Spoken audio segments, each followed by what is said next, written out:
Hello friends, this is a Mercedes fuel gauge that incorrectly shows the fuel level in the tank.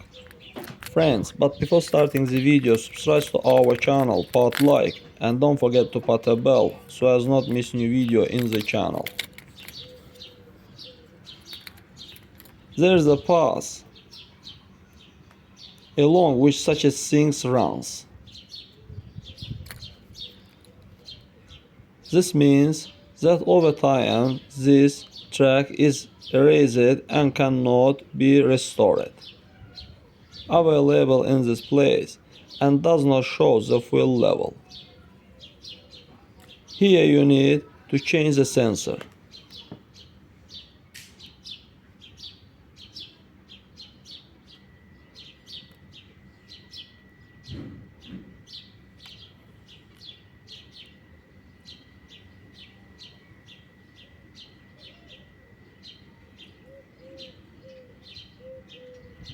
That's all guys, subscribe to our channel, put like and don't forget to put a bell so as not miss new video on the channel.